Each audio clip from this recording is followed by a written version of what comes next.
Енді бұл азаматтар арамызда тұр.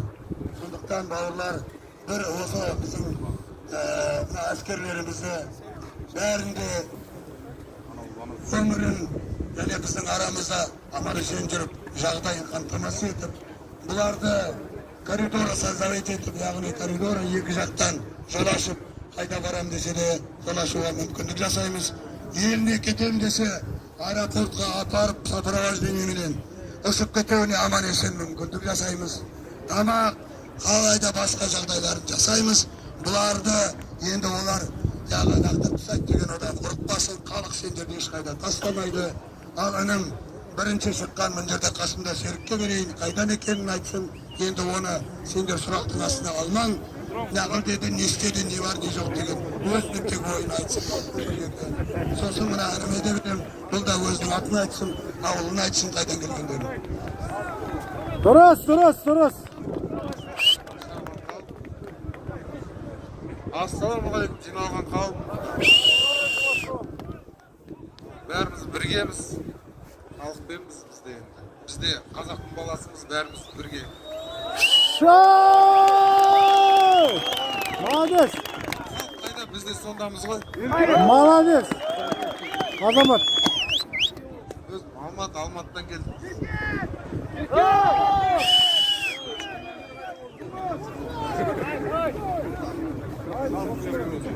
Сұрақ қоймам.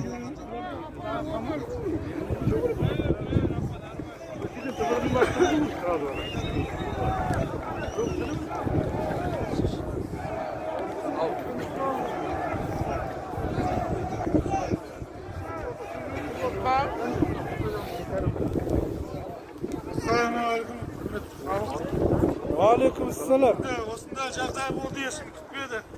Бізде менің бауырларым тұр, мен әскери адамдар. Біз ең бірінші былай айттық. Біз халыққа қарсы шықпаймыз. Азамат!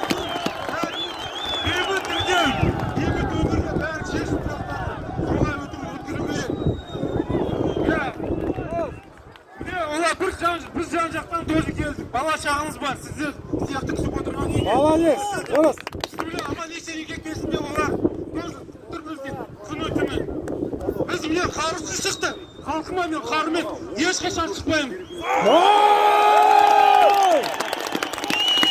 Молодец! Мен өзім. Отырың. Провокация неге? Бір-бірімізді түсіну керек. Сіздер отанды қорған. Отан деген не сіздер? Азамат! Еркек! Бір-бірімізді сыйлап жүрейік. Сіздер біздің форманы, біз сіздерді сыйлап жүрейік. Енді мен өзім, атым Мирас, мен өзім Ақмола облысынан келдім. Азамат, қайдан келсің? Барыңызға рахмет. Еркек!